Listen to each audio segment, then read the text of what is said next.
Desde tiempos inmemoriales, los Vedas, los textos sagrados más antiguos de la humanidad, nos hablan de un universo vasto, vivo y multidimensional. En sus páginas no solo encontramos sabiduría espiritual, sino también una ontología compleja que describe múltiples planos de existencia, llamados lokas, habitados por seres de diversas naturalezas y niveles de conciencia. ¿Es posible que estos textos estén registrando algo más que mitología? ¿Y si fueran el testimonio antiguo de contactos reales con inteligencias no humanas, seres de otros mundos o dimensiones? En este programa exploraremos cómo los Vedas, con sus descripciones de dioses que viajan en vimanas, descripciones de batallas celestiales y sabios que ascienden y descienden entre mundos, podrían estar contándonos una historia de encuentros interplanetarios o interdimensionales, codificada en símbolos, poesía y rituales. Conoceremos una visión antigua, pero sorprendentemente avanzada del cosmos, donde la Tierra no es el único escenario de la vida consciente, y donde los límites entre lo espiritual y lo extraterrestre se vuelven una constante. Para darnos a conocer estas revelaciones, tenemos la presencia de Srivas Das. Él es estudiante de filosofía, psicología, ciencia e historia, y del desarrollo de la virtud y del vicio del ser humano. Trabaja y estudia sobre la transformación de la vida, de la conciencia del tiempo y sus recursos. Tiene el título de Bhakti Sastri. Es diplomado en Kundalini Yoga, Hatha Yoga y Iyengar Yoga, y es conocedor profundo de las enseñanzas védicas. Hoy tenemos el programa Sabiduría Védica, seres de otros mundos en la Tierra. Buenas noches, queridos amigos, los saluda Jacqueline Briviesca en su programa Espiritualidad Científica, un espacio de aprendizaje en donde convergen especialistas de diversos campos del trabajo espiritual para hablar sobre un tema en específico y con un toque de ciencia. Bueno, hoy tenemos un tema sumamente interesante y vamos a continuar con esta parte de seres de otros mundos que se relatan en los textos sagrados de muchas culturas. Y hoy le toca precisamente a los textos védicos con este título, Categorías ontológicas védicas, seres de otros mundos en la Tierra. Y para ello tenemos la presencia de Srivas Das. ¿Cómo estás, querido amigo? ¿Cómo estás por allá? Hola, Jackie. Muy bien, muy contento de estar aquí contigo nuevamente. Muchas gracias por tenerme aquí. Un gusto, un placer para servirte. Pues vamos aquí a comentar que en los textos védicos, los textos más antiguos y los textos sagrados de la tradición védica de la India, se encuentra una gran información de la referencia de estos dioses, semidioses y de la relación con los humanos. En realidad, ¿quiénes son estos seres? Con superpoderes, que incluso nos vamos a encontrar varios relatos donde habla de las naves que tienen, de estos poderes, ¿no? Y de que nos habla de una civilización o civilizaciones antiguas, mucho más poderosas que la nuestra, y de un pasado en la que se relaciona la vida de la Tierra con la vida de otros planetas, viviendo aquí en nuestra madre Tierra. Pues empezamos entonces, Rivas. Sí, tal como mencionaste, Jackie, vale la pena siempre echar un clavado, un vistazo a este cúmulo de conocimiento que hemos heredado, que aunque bueno, muchas veces se le atribuye a la India, tiene que entenderse que pues es patrimonio de la humanidad, ¿no? Son los textos más antiguos que se puedan encontrar y que tienen descripciones de estas relaciones que son interdependientes, ¿no? Con otras razas, otras especies, interplanetarias, y no solo interplanetarias a nivel físico, sino dimensional, ¿no? Que eso es una parte muy importante.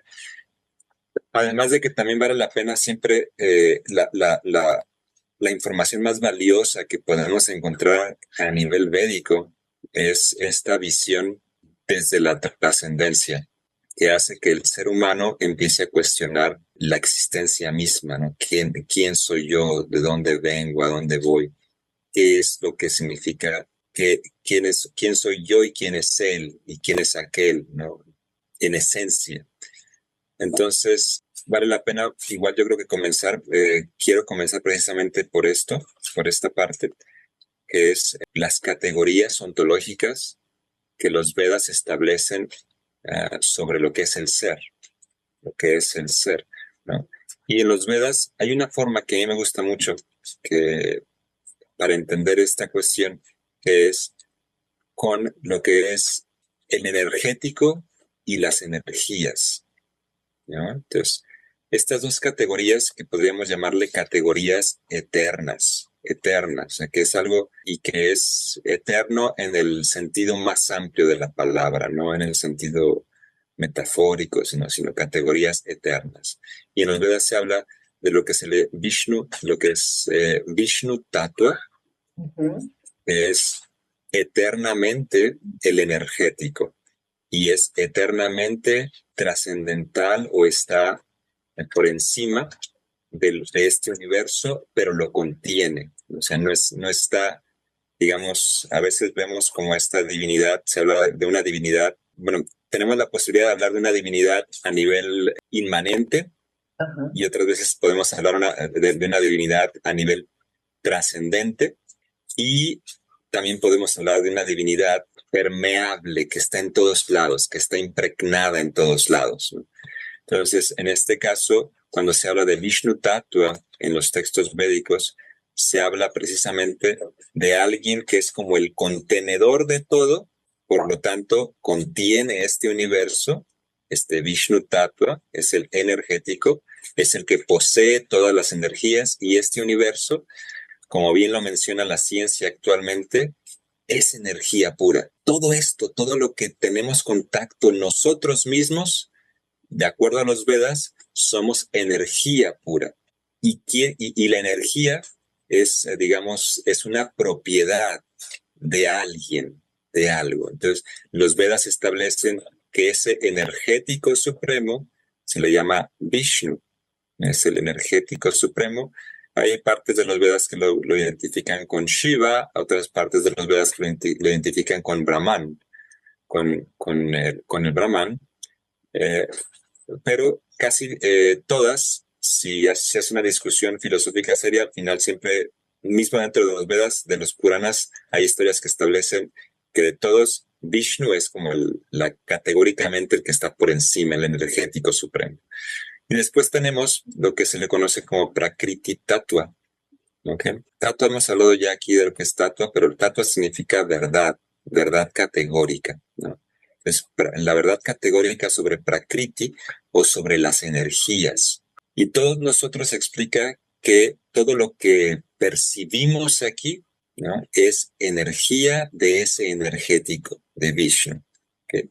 Krishna explica en el Gita que están estas dos, para Prakriti, que es una energía superior, donde nosotros entramos dentro de esa categoría. Todos los seres vivos de esta tierra, de este universo, se le conoce como para Prakriti. Son seres de energía superior que están insertados en Vina Prakriti, que es la energía inferior. ¿Okay? Y digamos, todos los seres creados, digamos, son una combinación de estas dos energías. ¿Okay? Y para los que tenemos, para aquellos que somos para Prakriti o energía superior, al entrar en esta energía inferior, podemos tener la oportunidad de experimentar de forma ilusoria, de forma temporal, la idea de soy un energético, ¿no? O sea, la energía tiene la ilusión de ser el energético. Y esto es, digamos, es importante mencionarlo. Como ejercicio nos sirve para entender que nada de esta energía es nuestra, pero tenemos la sensación de ser los energéticos momentáneamente, ilusoriamente, de forma ilusoria. ¿Sí? Entonces, pasamos por esta vida como si fuera un suspiro, la verdad, ¿no? Pero hay devas que tienen como que están movidos los devas superiores o a veces por los devas inferiores, o a veces en conjunto, combinado. Todo esto es una dinámica. Imagínense aquí, viendo un poquito más esta imagen en la que estamos presentando, cada uno de estos que se vean al fondo, por ejemplo, aquí están otro universo y acá otro universo. Se explica que hay infinidad de universos materiales que salen de los poros de este Purusha, que es la categoría ontológica del energético que mencionábamos al principio. Se habla de 3 purushas que están haciendo la dinámica en estos universos materiales. El primer purusha, que es este que se ve aquí arriba, del que se habla, que es Mahavishnu, que él con su respiración exhala universos y consume universos con cada inhalación y exhalación. ¿Okay? Y él mismo se dice que se expande cada vez que exhala y se crean universos. Él entra en cada universo y toma esta forma de este otro purusha, que es Garbhodakashayi Vishnu, el segundo purusha, el segundo energético, ¿ya? Que es que empieza la vida dentro de cada universo y crea al primer ser creado, que es Brahma. Y él es el encargado, digamos, de diseñar o dar o delegar. De hecho, él mismo delega, ¿no? Porque él tiene, se habla de 7, después de él crea a 7, se les llama Prajapatis, que también son conocidos como los Brahmas, porque son como ellos son los que crean y cada uno crea diferentes razas, diferentes especies y diferentes planetas. ¿Okay?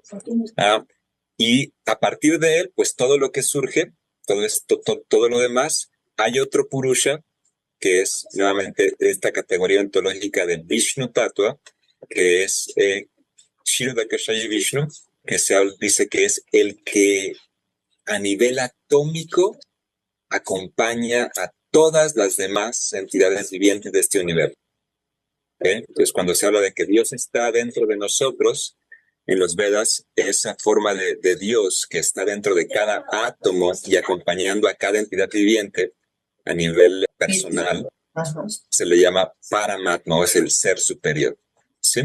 Sí, que es increíble, ¿no? El paralelismo que hay con muchas otras culturas y con la parte, digamos, esotérica también, incluso del conocimiento trascendental de cómo inicia el universo, de esta parte de con un Dios creador, digamos, ¿no? Y que con estas personalidades de la deidad que van atendiendo cada una de las necesidades de vida, ¿no? Es muy, ay, no sé, ¿no? De repente explota la cabeza de ver todas estas cuestiones de cómo avanzar y que siendo un texto tan antiguo ya también lo enseñaba precisamente, ¿no?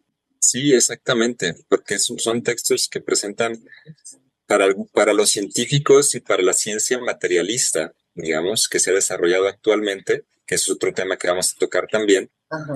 Es como que, es que, ¿cómo es posible que hablen de eso, no? Porque pues es muy difícil acceder al conocimiento de forma empírica, ¿no? Solamente por revelación.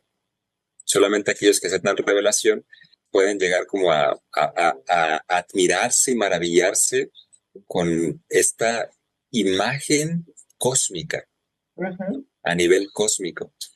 Entonces, estos devas, digamos, regreso por acá. Por ejemplo, hablamos de suras y asuras. Todos estos suras y asuras son precisamente los que están por aquí arriba, son divinidades que están por encima y que tienden a estimular el desarrollo de cualidades divinas, precisamente, más orientadas hacia la bondad, hacia la naturaleza, hacia la verdad, ¿no?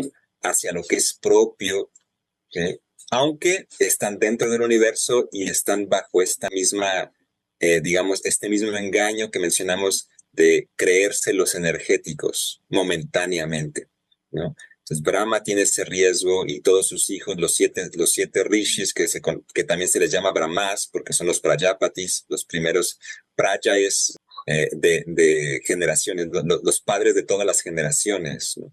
Los 7 Prajapatis. Y también acá abajo pasa lo mismo, ¿no? Estas personas que también son hijos de Brahma, ¿okay? Pero tienen o son descendientes de estos primeros Brahmas, estos 7 Brahmas, que son hijos del primero, pero tienen naturaleza más asúrica y que tienden a estimular más el desarrollo de lo externo, del control, ¿no? Hay que controlar la naturaleza, hay que entenderla y la tecnología y las naves.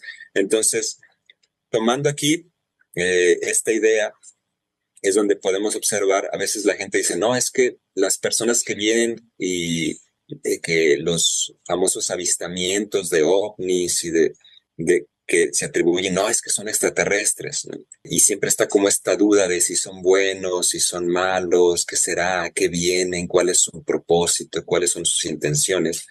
Con el conocimiento de los Vedas se puede hacer un juicio muy, muy exacto y rápido de que, mira, o sea, si alguien viene a este planeta de otros planetas en una nave espacial, estos seres podemos ver que son seres que vienen de planos de conciencia inferiores, ¿no?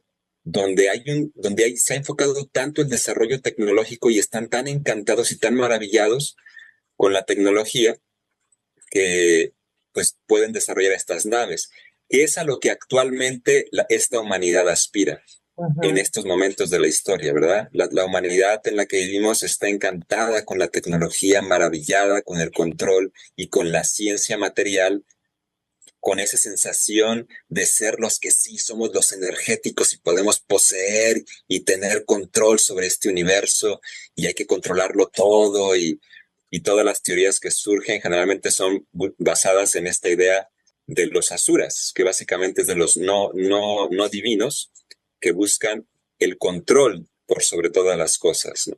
Entonces, por ejemplo, algo interesante es ellos desarrollan estas naves porque precisamente quieren tener control sobre algo y solo sobre una máquina alguien puede tener pleno control. Así es. En contraste con los devas, los seres de planos superiores, ellos se transportan no en naves espaciales tecnológicamente avanzadas, sino podemos ver, por ejemplo, aquí se habla y siempre se presentan a los semidioses como personas que se mueven y se transportan en alguien más, ¿no? Con la ayuda de alguien más, con el servicio de alguien más.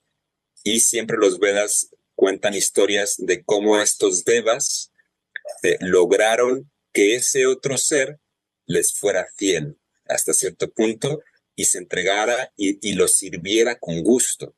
Entonces tienen como esta relación de que un ser poderoso que tiene el poder de transportarse a través del universo transporta a estos devas, ¿no? Por ejemplo, Indra se transporta, se menciona siempre como en una especie de elefante místico volador, Durga en un león, Shiva en un toro, Brahma, el primer ser creado, se transporta en una especie de cisne, ¿no? Sí. Pero no es una máquina, sino es alguien que se ofrece a hacer ese servicio, ¿no?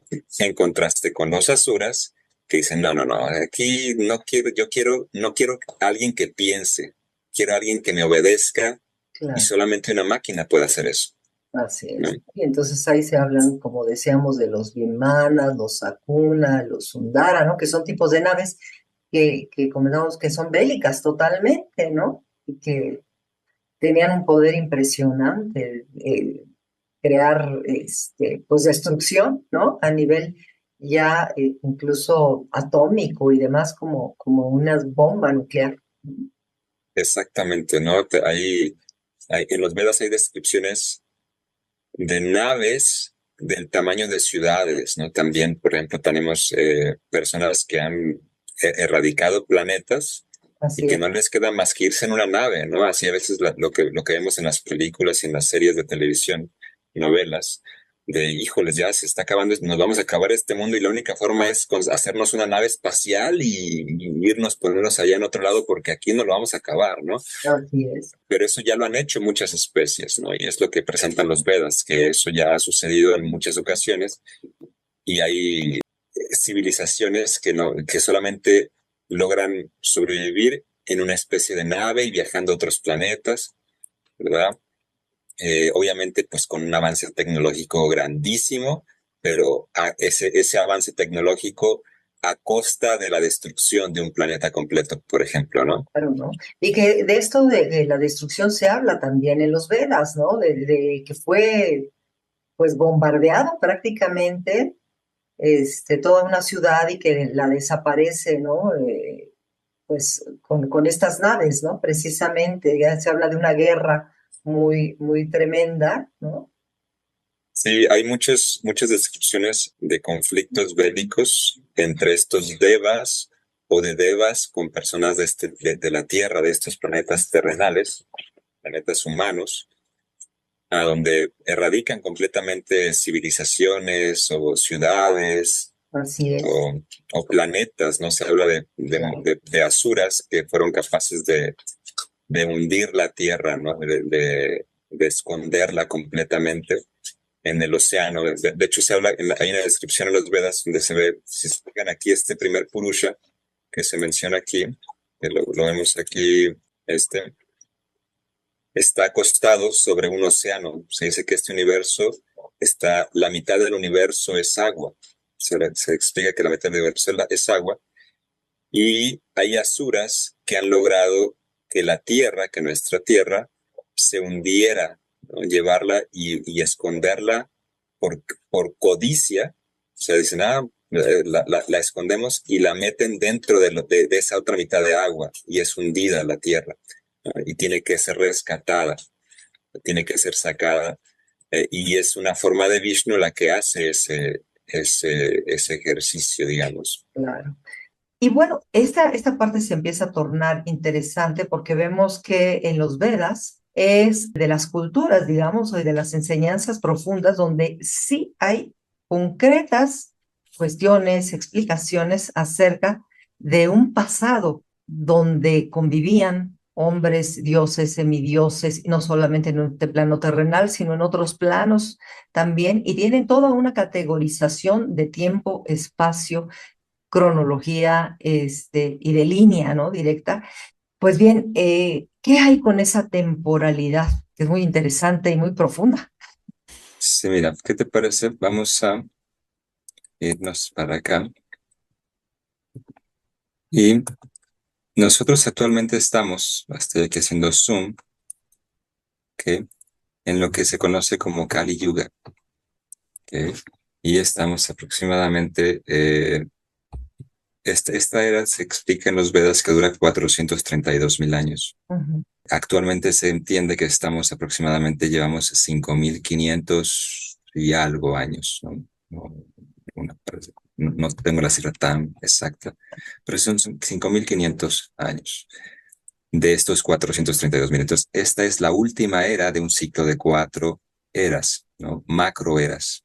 Y se dice que es la era de Kali o se traduce, a veces lo mencionan como la era de riña, la era de la hipocresía, la era de la superficialidad, la era del materialismo, principalmente, ¿no? Pero tenemos que el ciclo completo de 4 yugas influye y también en las especies de vida y en la forma de vida del ser humano en la Tierra.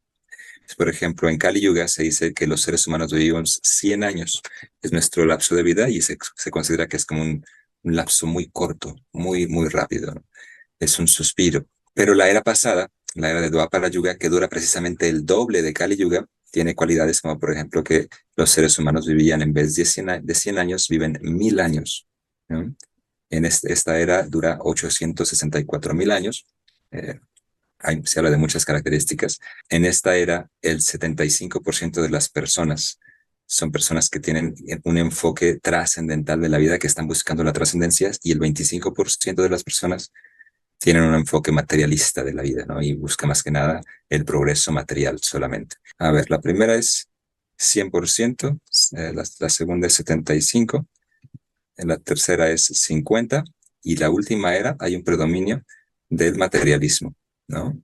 Hay un predominio del materialismo, 75%, y solo 25% de personas buscan la trascendencia. Y eso es alarmante, ¿no? Y va disminuyendo. Entonces, se explica también en los Vedas que en la tercera, 2 eras atrás de Kali Yuga, la gente vivía no 1.000, sino 10.000 años. O sea, y suena un poquito, puede salir como descabellado, ¿no? 10.000 años, ¿no? Y cuando escuchen la primera era, Satya Yuga, que la gente vivía 100.000 años, Sí. ¿no? El lapso de 100.000 años es un poquito fuerte, ¿no? Ahora, estamos hablando de estas ciclo de 4 yugas que sucede reiteradamente. Se explica en las Vedas que sucede una y otra vez, que termina una termina, digamos, esa humanidad, porque empieza todo muy bien y se empieza a degradar, a degradar, a degradar, hasta que desaparece. ¿Okay? Y una vez que desaparece, se reinstala una nueva humanidad eh, plena en conciencia, ¿no?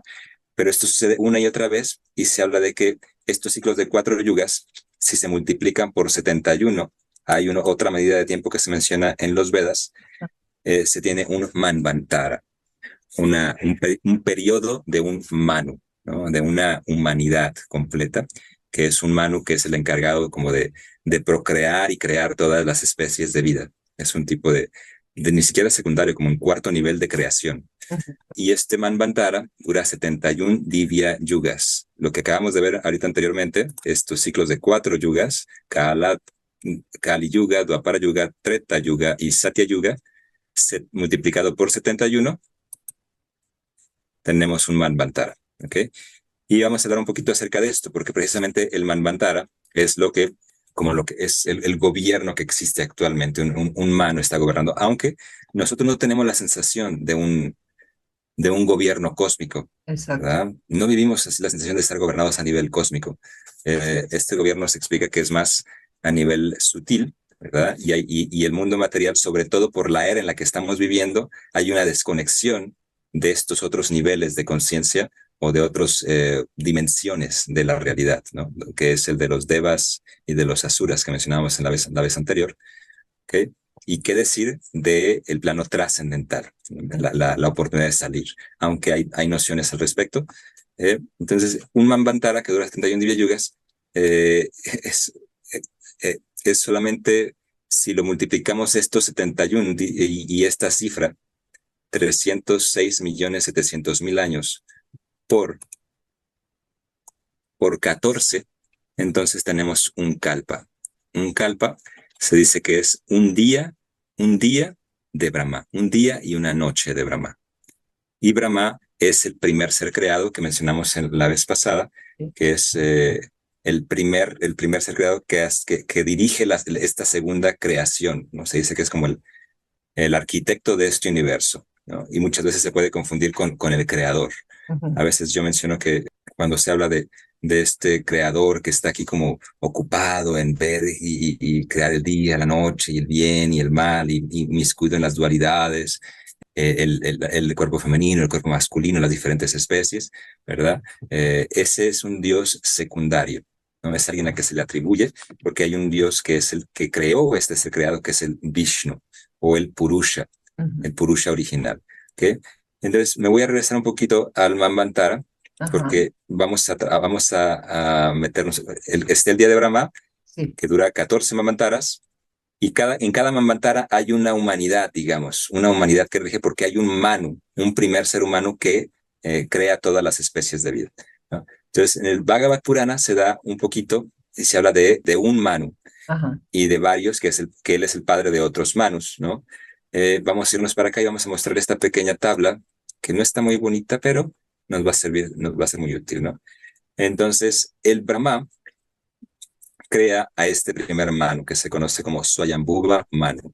Y Swayambhuva Manu tiene 2 hijos, ¿okay? que se explica en el Purana, Bhagavad Purana, que eran hijos con potencias muy especiales para gobernar a nivel cósmico, ¿okay? Que su nombre era Utanapada y Priyavrata, ¿okay? Y tuvo además 4 hijas, este primer Manu, que son Akuti, Devahuti y Prasuti. ¿Okay? Pero vamos a enfocarnos ahorita en el hijo que es Utanapada, que este señor Utanapada es un nieto del primer ser creado, ¿no? Que se menciona en el Bhagavad Purana. O sea, está en un nivel, imagínense, está en el nivel de nieto del primer ser creado. O sea, yo sé que a lo mejor parece sencillo, pero es algo muy... Pues el tiempo es muchísimo. muy lejos en el tiempo de nosotros, ¿no? Pero este señor, este rey cósmico, un rey cósmico, o sea, que gobernó a nivel cósmico, hizo cosas a nivel cósmico, ¿no? Tuvo un hijo, ¿no? Y aquí se menciona toda la línea de su árbol genealógico, comenzando por el famoso rey Dhruva, que tuvo varios hijos, pero el más importante sería el rey Vatsara, que se casó con Swarviti, y tuvo varios hijos, pero el más importante sería Pushparna, que tuvo dos hijas y que se casó con Dosha, una de ellas Dosha, y con este tuvo a Vyushta, pero vamos a irnos rápido, digo, porque todos estos nombres son como, la mayoría de todos dices son extraños, ¿no? Pero, por ejemplo, aquí se menciona un Chakshusa Manu, ¿ok? Y este fue un sexto Manu. Estamos hablando de un árbol genealógico del primer Manu. En este lapso de tiempo abismal, ¿no? Que estábamos hablando de miles de años, pero él tuvo un hijo que después de 5 Manus, 5 Manvantaras, fue el Manu. Y actualmente se explica que estamos en el séptimo Manu, que se llama Vaivashvata Manu, el Manu que se dice, que los Vedas dicen que actualmente rige o que inició y que mantiene esta creación actualmente. ¿Okay? Entonces, pero el Bhagavata nos habla de este primer Manu, o sea, y más o menos estamos hablando de qué tiempo, a ver si nos ponemos aquí, 71 Divya Yugas, 14 Manvantaras, estamos ahorita a la mitad, 7, ¿ok? Entonces, si simplemente este numerito lo partiéramos a la mitad, estamos hablando de una genealogía que sucedió y desapareció hace más de 2.150.000 años. Promedio. Ajá. ¿Ok? Más o menos, un cálculo así, a grosso modo. ¿Ok? Entonces es un tiempo muy lejano donde sucedían este inicio de la creación y que estamos hablando de puros extraterrestres. Ninguno de estos había llegado, digamos, a la Tierra. La Tierra ni siquiera había sido creada. De hecho, bueno, sí había sido creada, pero estaba sumergida en el océano. De hecho, se explica en el Bhagavad Purana que cuando este primer Manu nació, la Tierra estaba sumergida en el océano de la concepción, en el océano de Garba, y tuvo que ser rescatada y para ponerla en órbita nuevamente. ¿Okay? En ese entonces, o sea, la Tierra estaba sumergida, estaba devastada. Y este mismo Manu dice, pues, ¿dónde voy a hacer todo esto, no? Y dijo, pues la Tierra tiene que ser rescatada y tiene que ser reinstaurada. ¿Okay? Pero él empieza su creación en este otro nivel, ¿no? En un nivel de planetas celestiales. ¿Okay? Entonces, este primer Manu continúa. Tenemos que sigue esta genealogía. Se tiene grandes reyes a nivel cósmico. Y ahí, ya aquí, en este nivel, se puede hablar de que estamos hablando de reyes que llegaron a la Tierra. Después de Chakshusa Manu, él tuvo todos estos hijos que fueron progenitores. Se dice que todos ellos poblaron el universo. Y por aquí quedó el rey Anga, que tuvo un hijo que se consideraba muy malvado, que después fue matado por la clase para el bienestar de la humanidad, fue eliminado, pero de su cuerpo podemos hablar que se hicieron experimentos genéticos, porque pues tenía un linaje, venía de este linaje tan importante, ¿okay? Entonces de su cuerpo se crearon 2 entidades, ¿no? Se dice que los científicos de aquellos tiempos, que son denominados como brahmanas, al darse cuenta que no había quien gobernara el universo, dijeron, pues tenemos que conseguir un rey, pero no puede ser cualquier persona. Entonces tomaron el ADN, digamos, tomaron los restos de este rey, que era muy malvado y que fue asesinado, por ello mismo fue eliminado, y de ese cuerpo crearon a 2 entidades que resultaron ser encarnaciones directas empoderadas de Vishnu. Un ser, básicamente el dios de los dioses. ¿Okay? Pero curiosamente, este rey Prithu, que es un Shaktiavesha Avatara, o alguien que cruza directamente del plano trascendental a por medio de este cuerpo, que era un cuerpo de alguien muy malvado, pero aún así de ahí surgió algo muy bueno, curiosamente, ¿no? Y es muy interesante también ver esto. Y él es Prithu y Archi, ¿no? Surgió una pareja, que fueron el rey y la reina, y a partir de ahí a él se le atribuye toda esta cuestión incluso la agricultura se le atribuye a este rey, ¿no? Pero él ya está aquí en la tierra, ya es aquí en la tierra un ser, digamos, que viene no solo de planos dimensionales materiales, sino que viene de un plano trascendental que cruza y que va a poner el ejemplo de cómo reinar, ¿no? Cómo ser un rey. Hay un término en sánscrito que se le llamaba Rajarshi o Raya Rishi, que es un rey santo, un rey que era ejemplar, básicamente. Venimos comentando que casi en varias tradiciones siempre se habla de alguna personalidad que viene a enseñar, ¿no? Acerca de la agricultura, la recolección y algunas otras artes, ¿no? Sí, exactamente, ¿no? Y este rey se dice que en las descripciones que se habla, se dan de él, se dice que él tenía la tierra bajo su total control. Ujú. O sea, la tierra respondía a su voluntad. O Bien. sea, era un rey muy poderoso que tenía total control sobre las lluvias, sobre la tierra, sobre la agricultura, sobre todos los espacios de la tierra, ¿no? Y es muy interesante eso, ¿no? Porque sale de un rey, un emperador a nivel global, que hace que la tierra, que todo mundo esté, que la tierra esté desbordada en opulencia y plenitud, ¿no? ¿No? Hay una historia alegórica que se puede mencionar que él ordeña a la tierra, que la tierra toma la forma de una vaca y él ordeña a la tierra y lo que ordeña son precisamente los granos para sembrar y cultivar y que no haya escasez nunca. Entonces, este rey Prithu, que es pues, digamos que un resultado, podríamos llamarle ejemplo de hijo de probeta, ¿no? O sea, pero algo muy especial, ¿no? O sea, porque no tuvo una concepción natural por medio del sexo, sino que él fue creado hasta cierto punto, o invocado, más bien su cuerpo se manifestó de ahí, pero fue poseído por un poder superior muy especial, ¿no? Que venía específicamente a ese cuerpo, que era un cuerpo especial, a poner un ejemplo de cómo gobernar, ¿no? Podemos decir que es el primer rey en la tierra. Bien. Y muy importante que se mencionaba que él podía viajar por el espacio. Se menciona en el Bhagavad Purana una persecución interestelar, Sí. ¿no? De lo que sería en ese momento la persona que tenía en su poder las riquezas de la tierra, ¿no? Y que no quería compartirlas. O Ujú. sería la deidad, se le conoce como la divinidad de la tierra, que estaba molesta con los terrícolas y que no quería compartir nada. O sea, que tenía guardadas todas las semillas, que tenía guardadas todos los minerales, las riquezas, y la tierra estaba viviendo momentos de mucha carencia. Ajá. Y este rey Piritu persigue a esta entidad que está encargada de esto y le quita todo, ¿no? Le quita todas las riquezas y conquista la tierra y toma total control de la tierra, ¿no? Se le atribuye, como mencioné, los sistemas de agricultura. Ujú. Él tiene ciertos hijos, y cabe mencionar, por ejemplo, pues no son hijos normales, ¿no? Aunque son seres humanos aquí en la tierra, podemos decir que son especiales. Eh, y un ejemplo son estos tres, ¿no? Que son los nietos del rey Prithu, que son Pavaka, Pavamana y Suchi, que ya se menciona anteriormente como dioses del fuego, Ajá. ¿no? Entidades semidioses del fuego que reciben una maldición de un sabio, de un rishi, y que tienen que nacer en la tierra como seres humanos. Y sí, nacen como seres humanos, pero como hijos de este gran rey Prithu, ¿no? Bien. Entonces tampoco es que fueron normalitos, ¿no? Eran Ajá. muy especiales.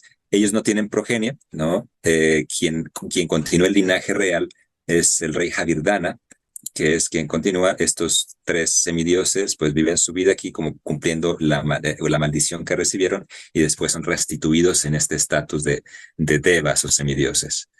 Estos seres, todos estos seres que están entre naturalizados humanos o naturalizados terrícolas, Sí. pero que vienen de afuera, hay muchos ejemplos de estos, de personas que o que descienden, ¿okay? Con fines particulares, Ajá. o, o, que, o que son encarnados, aunque ya ellos tienen un cuerpo sutil, divino, digamos, más elevado, pero son encarnados como seres humanos por alguna razón, por lo generalmente como castigo de algo, la verdad, por algún tipo de castigo, ¿no?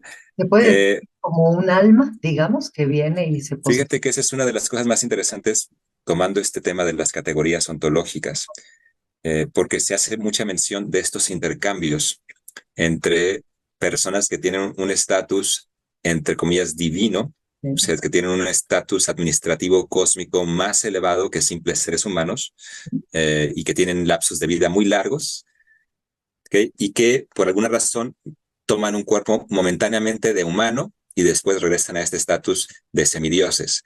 Pero siempre se ha mencionado que incluso esos cuerpos de semidioses no son eternos y estos seres no son, digamos, la entidad verdadera, así como con nosotros, ¿no? que se habla de que somos seres eternos, el alma, el espíritu, o como lo dice Bhaktivedanta Swami Prabhupada, el alma espiritual, que es el ser eterno, el verdadero ser que mueve, que mueve la materia burda, que mueve la materia inerte. No es, aunque tú tengas un cuerpo de semidios, ese no es tu verdadero cuerpo, ¿no? Sigue siendo un cuerpo temporal. Entonces, sigues estando dentro de esta ilusión de la temporalidad, siendo en realidad un ser eterno. Sí.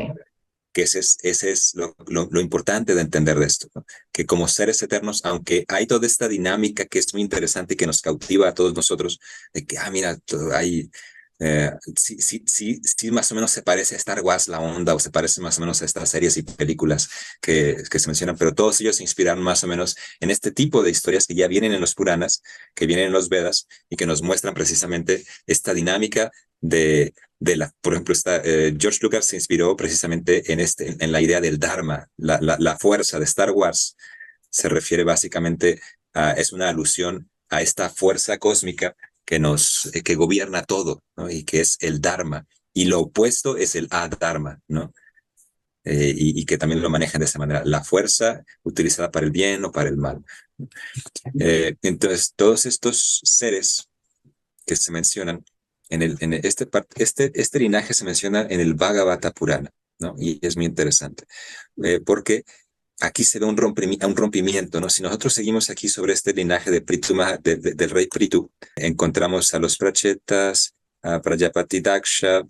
Esta es una encarnación, este es otro Deva que originalmente es hijo directo de Brahma.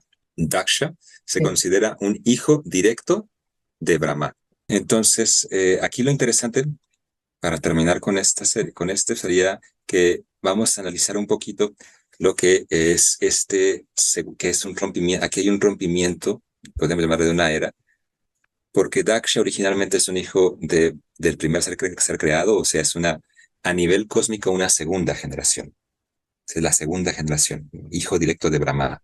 Pero después decide abandonar ese cuerpo y es reencarnado aquí en la Tierra, como un ser humano, para ayudar a poblar la Tierra, no el cosmos, sino solo la Tierra. ¿Sí? Es muy famoso Daksha. En los escritos védicos a veces se le representa con cabeza de cabra, que esa es otra historia, pero precisamente porque tiene cabeza de cabra, él abandona ese cuerpo y decide bajar y mejor tomar un cuerpo de humano, como que no estaba muy contento con tener cabeza de cabra. ¿No? Porque le ponen la cabeza de cabra, es matado porque comete una transgresión y le cortan la cabeza, pero después lo reviven poniéndole una cabeza de cabra. Dices, entonces, bueno, él acepta eso un momento, pero después dice, pero como que no me siento a gusto aquí con esta cabeza de cabra y como que esta barbita no me cae bien, no me sienta bien. Entonces decide abandonar ese cuerpo y acepta tomar un cuerpo en la tierra como un ser humano para ayudar a poblar la tierra, ¿no? Cuando antes tenía un puesto de poblar el universo, digamos, acepta un servicio más humilde de nada más poblar la tierra. Y él hace muchos esfuerzos para eso. Se habla de que tiene 10,000 hijos, pero de esos 10,000 hijos se explica que ninguno quiso ser progenitor. Entonces todos ellos toman el camino de la renunciación porque quieren alcanzar la trascendencia y no quieren participar del karma. Entonces, un hermano de Daksha le predica a sus hijos y los hijos no siguen con esa orden de ser progenitores. Y eso pasa con una segunda generación, que son los Sabalashvas, que fueron 1,000 varones también, que no quisieron ser progenitores. Y por último, Prajapati Daksha lo que hace es que tiene 16 hijas, ¿no? 16 hijas que las casa con diferentes sabios que vivían aquí en la tierra y que eran hijos de Brahma también, ¿no? Y con estos es con los que puebla la tierra, y también muchos, pues como que se van, sus hijas, algunas se quedan aquí en la tierra y otras se van con estos sabios a otros planetas y a otros niveles, ¿no? Tal vez el más importante sería mencionar, porque miren, aquí tenemos a los varones, y aquí está Vanu, es una de sus primeras hijas, Vanu, Lamba, y todas estas hijas, desde Vanu, Lamba, Kakut, Yami, Vishwa, Sadhya, Marutwati, Vasu, todas ellas se casaron con Dharma, que es la encarnación o la personificación de la virtud y el encargado, curiosamente, del proceso de nacimiento y muerte de las almas en este mundo. Wow. El que toma el proceso de transmigración del alma, ¿no? Que tiene, ahora sí, es el juez digamos, sí, tiene como todos los registros y determina qué cuerpo es el que te toca a ti, ¿no? De acuerdo a tus actividades. De hecho, se explica que al momento de la muerte, la mayoría de las personas van precisamente a la corte de Dharma. ¿Okay? Y Dharma tuvo todas estas esposas en esta ocasión, porque hay otro Dharma de otra era que hace esta labor, que eso también, recuerden que estamos hablando de puestos administrativos a nivel cósmico que cambian con el tiempo. Esta encarnación Daksha, que viene descendiendo desde un linaje de reyes, que era particularmente el gran rey Prithu, a quien se le atribuye como el primer rey de la tierra, y que promueve, por ejemplo, la agricultura y muchas otras cosas a nivel de la civilización humana, ¿no? Para incrementar la civilización del ser humano. Pero también aquí se habla de que hay un rompimiento, como mencioné, porque después de que pasa este gran rey, hay un periodo muy largo donde los descendientes, que son los prachetas particularmente, se habla, estuvieron ausentes y su padre, el rey Prachinavari, él abandonó digamos que el reino porque él deseaba la autorrealización y pues después de reinar mucho tiempo dijo, ya estuvo, dejó instrucciones para que sus hijos luego después gobernaran, pero sus hijos llegaron miles de años después porque ellos se habían retirado al mar. Y es muy interesante porque ellos son hijos, son como un tipo atlantes, porque ellos estuvieron en el mar, sumergidos en el mar, por miles de años haciendo penitencias y con ello complacieron a Vishnu, a la suprema personalidad de Dios. Pero cuando ellos salieron, la tierra estaba cubierta por árboles gigantescos, sí, todo estaba lleno de árboles, había demasiada vegetación y se dice que ellos empezaron a quemar, ¿no? Vieron, pues, ¿qué es esto, no? Porque tenían la instrucción de que tenían que gobernar la tierra y pues dijeron, pues, ¿qué vamos a gobernar si esto es una jungla? Y ellos comenzaron a quemar con sus bocas, dice que sacaban fuego para quemar todos los árboles, ¿no? Hasta que los árboles y la deidad de los árboles les piden que por favor no hagan eso, ¿no? Que pues podemos vivir en armonía y le entregan a estos prachetas una hija, que se llama Marisha, que es toda una historia también, porque ella es también es hija de una apsara, de una mujer celestial, que tiene relaciones con un sabio de aquí de la tierra, pero que al final la dejan a cargo de los árboles y de la luna. Y es esta Marisha que le entregan a estos prachetas, que son una especie, me atrevo a decir, como tipo atlantes, ¿no? Porque podían vivir en la tierra o podían vivir en el agua, no tienen esa habilidad. Y ellos, pues, tienen a este hijo con Marisha, que es únicamente Daksha, y es Daksha el que se dedica a procrear, sin embargo, no a gobernar. Él se vuelve un Prajapati, pero no gobierna directamente. Ajá. Hay como una especie de caos, pero él empieza a crear con sus hijas, que se las dio a varias personas muy importantes a nivel cósmico. Tal vez vamos a mencionar rápidamente al más importante, tal vez para nosotros, a nivel terrenal, que sería Kashyapa, a quien se le entregan son 16 de las hijas de Daksha. Aquí empieza, por ejemplo, tenemos aquí está, ¿no? Vinata es una de las hijas de Daksha, que junto con Kashyapa engendra a Garuda. Este es muy especial porque es a nivel cósmico muy importante. ¿Se acuerdan que mencionábamos en la sesión antepasada de las naves, de cómo se transportaban las divinidades y cómo se transportaban los asuras? ¿Okay? Y las divinidades siempre se transportaban sobre alguien, ¿no? Sobre alguien aquí quien pedía hacer el servicio de transportarlos. Y por ejemplo, Garuda es muy famoso porque es el transporte de Vishnu, de la suprema personalidad de Dios, la personalidad o deidad de la bondad pura. ¿Okay? Y Garuda es su transportador, ¿no? Y es hijo de Kashyapa con Vinata. Bueno, y estamos hablando de un nivel celestial, de algo a nivel celestial, incluso más allá, porque está directamente relacionado con lo espiritual. Pero Kashyapa también es padre de seres como, por ejemplo, aquí está junto con Kadru, otra hija de Daksha, es el padre de de distintos tipos de serpientes, ¿no? El texto dice Nagan Anakeshaha, Nagan Anakeshaha, distintos tipos de serpientes. fueron engendrados por Kashyapa con Kadru. Es Ujú. muy interesante porque aquí se están hablando todavía por medio de relación sexual o de relación mental, ¿no? Ajá. O acuerdo. Hay muchas cosas ahí que son muy interesantes de analizar de qué se está hablando cuando se concibió ciertos seres, ¿no? Por ejemplo, Kashyapa con Patangi, otra hija de Daksha, engendró muchas especies de aves, dice el texto, ¿no? Muchas especies de aves, ¿no? Y junto con Yamini, Kashyapa fue el padre de todas las langostas, estos insectos langostinos, ¿no? Las langostas. Ahora, Kashyapa a nivel también genera a los devas que van a regir en los cielos, pero aquí en la tierra, que aquí nacieron en la tierra y fueron elevados hasta los planetas celestiales, ¿no? Junto con Aditi, él es el padre de la persona que llega a ser el dios del sol, Así o el es. encargado del dios del sol, Vivashwan, que en el Bhagavad Gita vale la pena mencionarlo. Krishna menciona que él es directamente el maestro y le enseña la ciencia del yoga al dios del sol, y el dios del sol lo va pasando hasta que también llega a la humanidad. ¿Okay? Entonces vamos viendo que hay como una especie de cruce aquí, porque Kashyapa es un ser humano aquí en la Tierra, ¿okay? Casado con las hijas de Daksha, pero en una encarnación terrenal, y engendra a todos estos devas que actualmente se explican los Puranas, que están encargados a nivel cósmico en este momento, ¿no? Este Vivashwan, que ya Vivashwan es padre, por ejemplo, de Yamaraj, de Shadadeva, los Ashwini Kumaras, de Saturno, ¿no? Vivashwan es padre de Saturno, de la deidad de Saturno, este planeta, Ajá. ¿no? Tan temido en la astrología, ¿no? Así es. Kashyapa junto con Aditya es padre de Pusha, Tuashta, Bhaga, Dhata.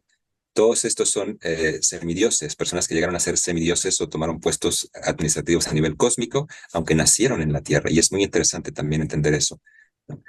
Kashyapa junto con Diti, que Ajá. estamos hablando, esta fue con Aditi, es el padre también de demonios o asuras a nivel cósmico muy poderosos, pero fueron engendrados en la Tierra, ¿no? Que Esa es parte, Hiranyakashipu. perdón, es que se me hace interesante porque comentábamos, por ejemplo, en otros programas, con otras enseñanzas, cómo es que el ser humano en determinado momento tendría la posibilidad, con la conciencia abierta, ¿verdad?, de ascender incluso a otras categorías divinas.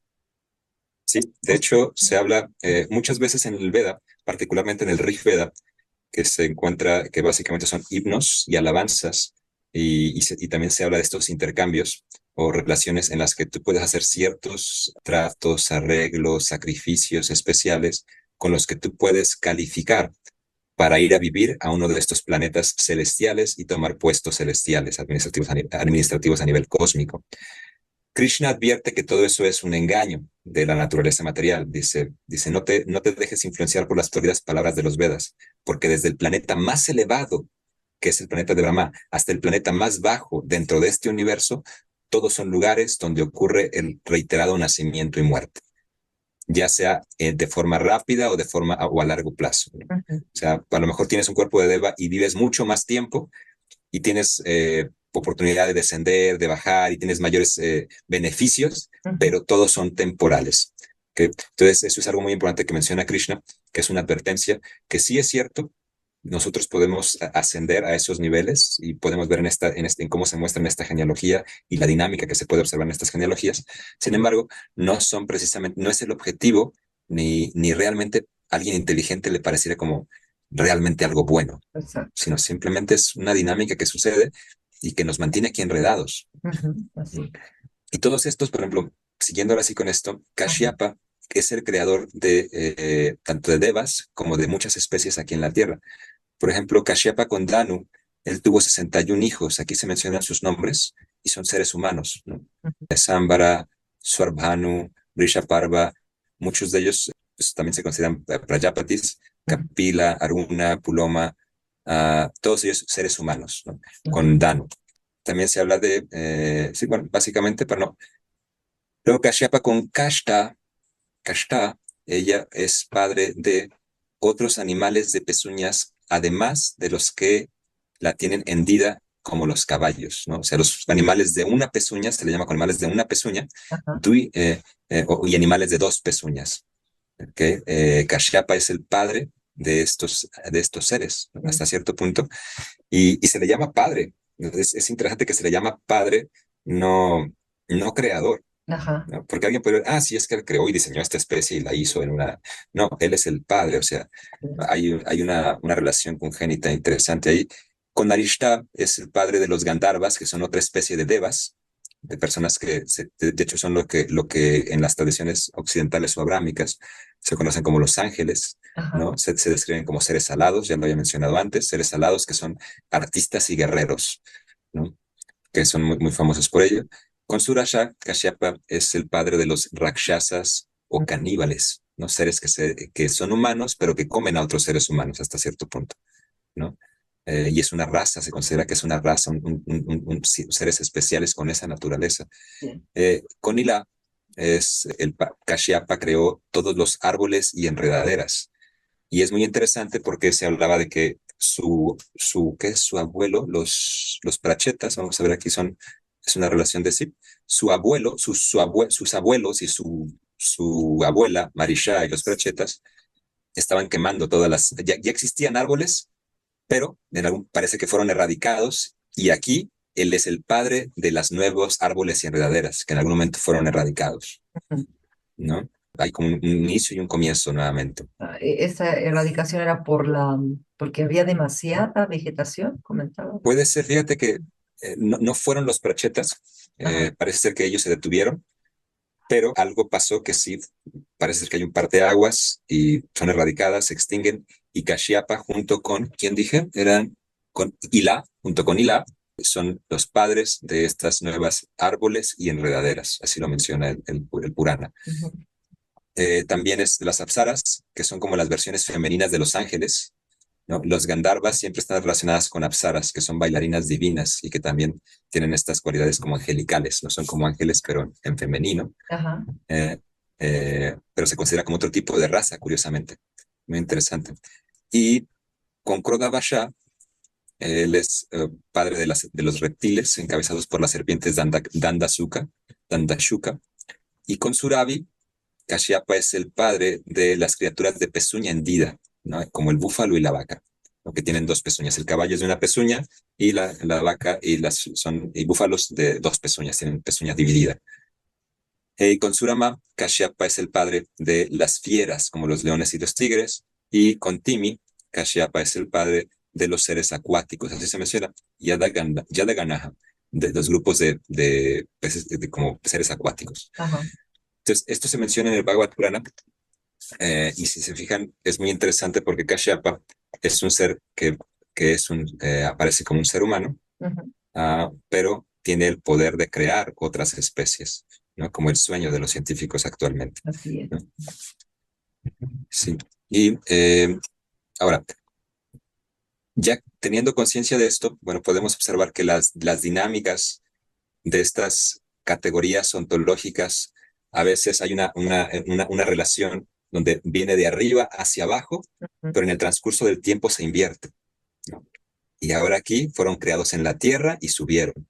Así es. ¿Okay? Entonces es muy interesante observar estas dinámicas con ojo realmente analítico, crítico, ¿verdad? Para ver qué es lo que está pasando y entender precisamente lo que Krishna menciona en la Bhagavad Gita, ¿no? Todas estas categorías ontológicas de identidades temporales que mencionábamos al principio en el primer programa de esta serie, donde hay que entender precisamente qué es lo que somos realmente. Claro. Y qué es lo que nos creemos en esta vida, ¿no? Así es. Y a qué aspiramos, ¿no? Porque con esta información podemos realmente aspirar, decir, y tal cual como muchas veces los mismos Vedas o el Rig Veda lo llega a estimular con su lenguaje florido, como le llama Krishna, así no es que si tú te portas bien, puedes tener un cuerpo mejor, ¿no? Si tú haces tales sacrificios, tales rituales, tales cosas, sigues tales reglas y regulaciones descritas en tales textos, entonces tú vas a poder como desarrollar y encontrar mayor poder, incluso te pueden decir una mejor versión de ti, ¿no? Pero se habla también de que hay que entender que nosotros somos seres que ni siquiera, somos extraterrestres, pero incluso somos extrauniversales. Esa palabra ni siquiera existe, posiblemente, pero vamos acuñándola aquí porque hablamos nos preocupan los extraterrestres, pero la realidad es que nosotros, de la información que nos traen los Vedas, bajo los ojos de maestros espirituales que traen conocimiento trascendental, nos presentan la idea de que somos seres extrauniversales, de fuera de este universo. Claro. ¿Okay? Y eso es como lo que realmente nos debe de preocupar, que cómo yo puedo recuperar mi estatus en la eternidad, no cómo ganarme aquí unos cuantos centavitos temporales o un puestito más fuerte con más beneficios, Claro. sino cómo recuperar lo que realmente es tuyo en la eternidad. Y eso es lo que realmente grandes maestros vienen a presentar, mismo como el Señor Jesucristo. Así ¿No? es. El Señor Jesucristo viene a presentar, dice, yo no soy de aquí. Claro. Yo no soy de este universo y te vengo a invitar a que regreses a ese lugar donde no hay guerra, no hay dualidad, no hay toda esta podemos llamarle meritocracia, Ajá. ¿no? Donde tú ya tienes lo que te corresponde eternamente, ya tienes propiedades ontológicas inherentes que son tuyas en la eternidad. Y solo tienes que, pues, seguir estos pasos, ¿no? En el caso del Señor Jesucristo dice, sígueme, ¿ok? Y en el caso de las otras sucesiones discipulares trascendentales, pues vienen a presentarnos la oportunidad de relacionarnos directamente con la suprema persona. Y eso creo que esa es la parte que puede ser más importante de los Vedas, aunque yo sé que suena muy atractivo todo lo demás. Pues, pero es bien interesante que cuando nosotros hacemos este scouting, digamos, esta investigación acerca de qué es lo que está escrito en textos sagrados al respecto de esto, es que más que sea el morbo de si hay extraterrestres o no hay extraterrestres, es de empezar a identificar que sí hay esta posibilidad, que aquí está bien claro, que aquí te da todas las señales de este tipo de seres, y que nos ayuda a entender de dónde provenimos, ¿no? Y que es por qué también somos divinos, en este caso, somos, como dicen, seres universales, porque hay una impronta de esta ADN universal, digamos, en nosotros y que de alguna manera tenemos que, pues por derecho propio, ¿verdad? Tenemos que alcanzar o podemos alcanzar, si así lo decidimos y lo queremos, esta conciencia divina y trascender un montón de cosas que tenemos aquí en la Tierra y que con qué carácter también de sentirnos dueños, ¿no? Del planeta, porque finalmente pues llegamos o llegaron, ¿no? Nuestros ancestros como a poblar un lugar, ¿no? Para sobrevivir también. ¿Por qué razón? Pues no, fíjate que hay muchas enseñanzas donde también comentan, sobre todo esotéricas, ¿no? Que sí, que hay una gran revolución, una gran guerra en las galaxias de repente y que eso que decías al principio nos cuesta trabajo entenderlo porque pues estamos hechos aquí a todo lo mundano de la Tierra y no podemos ver más allá de que no somos los únicos, no somos el único planeta, ahora se acaban de descubrir otros como 70 exoplanetas más, imagínate, con características posibles de vida y cada vez se van descubriendo más cosas que dices, pues sí, o sea, compartimos tantos universos, tantos soles, tanto espacio, que cómo es posible que nos sintamos como los únicos, los primeros, y que yo creo que nos da un aliento de vivir de otra manera esta trascendencia, de decir, pues caray, qué inmensidad, qué vastedad hay, y que nosotros somos parte de eso, ¿no? Exactamente, Jacqueline, porque cuando nos damos cuenta y podemos observar la magnificencia, sobre todo con ojos de estas personas, con los ojos de estas personas que nos traen este conocimiento, que nos muestran el universo de una forma tan desnuda. Ujú. La verdad es que sí, se muestra de forma desnuda, así que dices, wow, ¿no? Ok, sí es muy interesante, pero vamos a lo que sigue, ¿no? ¿Qué hay más allá? ¿Qué hay más allá? Porque todo lo que encontramos aquí, en este plano de conciencia, tiene las mismas características, ¿no? La temporalidad, ¿no? Y el ciclo reiterado, ese ciclo de cuatro yugas o el ciclo de los tres gunas, ¿no? De creación, mantenimiento, destrucción, creación, mantenimiento, destrucción, todo el tiempo. ¿Okay? Y que nos es, en un sentido tan familiar cuando nos aceptamos como seres temporales, ¿no? Y tenemos que hacer todo un trabajo porque aunque nos es familiar, nos es incómodo, Ujú. ¿no? Porque obviamente viola esa necesidad básica que tenemos, por ejemplo, de estabilidad, ¿no? O sea, todo el mundo busca estabilidad, queremos encontrar un lugar donde yo pueda tener certeza de que algo es mío y que yo pertenezco a algo más grande y que esto a lo que pertenezco es bondadoso, es bueno, ¿no? Sí. Eh, Pues más bien Y porque nos han tenido como en esa idea, ¿no? Nos han fabricado esa necesidad. sí, también, ¿no? En un sentido se ha fabricado y en otro sentido es una parte inherente del ser, ¿no? Es una parte, porque en última instancia, ¿qué es lo que permanece en la eternidad? Sí, ¿Qué? Lo que permanece en la eternidad es lo que es bondadoso. Lo que permanece es precisamente las cualidades de la bondad. Y estas cualidades, pues bueno, son parte, nosotros somos precisamente parte de eso. Entonces, es natural que busquemos la permanencia, es natural que busquemos que nos parezca extraño y desagradable la temporalidad. ¿Ok? sí, total. Y hasta cierto rechazo, ¿no? O sea, porque es un sufrimiento, cada duelo, ¿no? ¿Cuántos duelos no tenemos que vivir en la vida Así es. por la pérdida de algo o alguien? Ujú. Y que siempre es doloroso. Cuando nos vienen a decir, Krishna viene a decirnos, mismo el Señor Jesucristo, pero Krishna en la Bhagavad Gita viene a decirnos, nada de esto es digno de lamentación, cuando tienes conocimiento acerca de la verdad eterna. Sí, Así es, ahí es donde cambia la perspectiva y dices, pues no importa, de todos modos sigo, ¿no? Y sigue, sí, sigue la vida. Es un momento, ¿no? Es exactamente. solo un Como momento, es. estamos aquí y ahora. Me acordé de Sí. ese, programa, de ese poema de Nezahualcóyotl, que no lo recuerdo bien ahorita, pero que es hermoso, y habla precisamente de ese instante aquí en la tierra, solamente. Un suspiro, ¿no? Que si pensamos precisamente en todos estos seres que han pasado por aquí en eras pasadas y que vienen de otros planos u otros planetas, ¿no? Y que traen cuerpos mucho más, no sé si decir avanzados, porque en Ujú. realidad están antes que nosotros, Así es. sino más básicos y Ujú. más cercanos a lo espiritual, lo que duran más tiempo, Así, porque parece ser que todo lo que se crea es más perenne. claro, ¿Ok? claro. Pues bien, Entonces, hasta cierto punto hay un tipo de degradación, así. ¿no? O sea, todo lo que tú creas es más defectuoso que tú mismo, Pues por esa curiosamente. densidad, ¿no? Esa densidad vibratoria, pues finalmente se pudre más rápido, ¿no? Sí, exactamente, ¿no? Así Porque tú eres el que vas a percibir la sensación de crear, mantener y destruir, o de que algo es creado para ti, que se mantiene un momento y que después se te es retirado. ¿Ok? así. Y esa es la sensación que se vive en este mundo, en todos los planos de conciencia. Sin embargo, estos seres que están por encima, que tienen estas capacidades, estos cuerpos, podemos llamarle más avanzados en un sentido, pero que en realidad simplemente son antes que nosotros, son previos a nuestros cuerpos y nuestros cuerpos vienen de sus cuerpos y van hasta cierto punto perdiendo virtudes, Claro, claro. ¿no? Y una de esas es, por ejemplo, la longevidad. ¿Okay? Y Híjole, para pues, lograr eso, todo eso tendrías que nacer en cuerpos de eso y hay que hacer todo, los Vedas dicen que hay que hacer toda una serie de rituales y muchas cosas para, entre comillas, purificarte o ganar lo que le llaman méritos, sukriti, ¿no?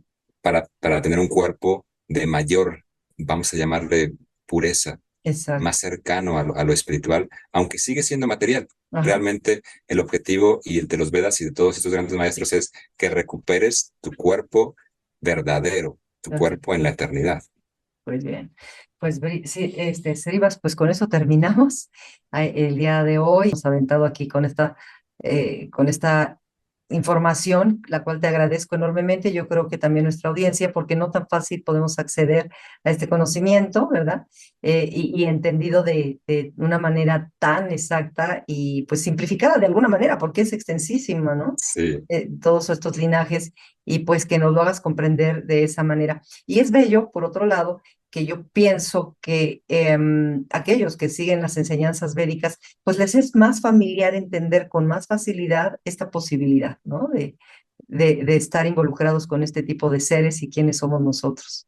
Cosa que a los occidentales nos cuesta trabajo, ¿verdad? sí. De hecho, bueno, básicamente la metodología de desarrollo, de adquisición o de el proceso de desarrollo de conocimiento que se ha utilizado, pues se ha tendido como a despreciar el conocimiento o la forma de conservar y mantener, o preservar o desarrollar conocimiento que se había utilizado anteriormente, ¿no? Exacto.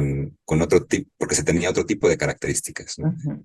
Muy diferentes. Sí, total. Y pues se utilizaba este método de repetición, ¿no? De simplemente se iba repitiendo el conocimiento, se iba pasando de boca en boca Así y, es. y con una metodología que es muy interesante que los Vedas lo presentan con esta metodología donde era una técnica para mantener la precisión del conocimiento, ¿no? Había una métrica, había una ciencia de cómo conservar todo este conocimiento. Claro. Y eso pues vale la pena porque se ha conservado hasta ahora, ¿no? Ahora quienes lo estudian y lo toman en serio pueden reflexionar al respecto y tener toda esta capacidad de ver precisamente el panorama amplio Así de es. lo que es esta realidad en la que vivimos. Así es, ¿no? Y que este ejemplo también de cómo trascender este conocimiento, cómo llevarlo de generación en generación, también se retoma, por ejemplo, en el Corán y esta serie de enseñanzas, o incluso algunos indios, ¿no? Ya americanos, etcétera. Como que hay etnias y culturas donde se da esta parte del canto, de la poesía, digamos, Ujú. lo dices tú, con una métrica, etcétera, para estar recordando, ¿no? Y bueno, tú eres uno de ellos que me impresiona, te sabes todo. Entonces, No, para nada. sí, no, no es impresionante, pero bueno, pues amigos, muchísimas gracias por estar presentes. Srivas, muchísimas gracias. Gracias, Jacqueline, y gracias a toda tu audiencia. Ok, bendiciones a todos. Buenas noches. Hare Krishna. Hare Krishna.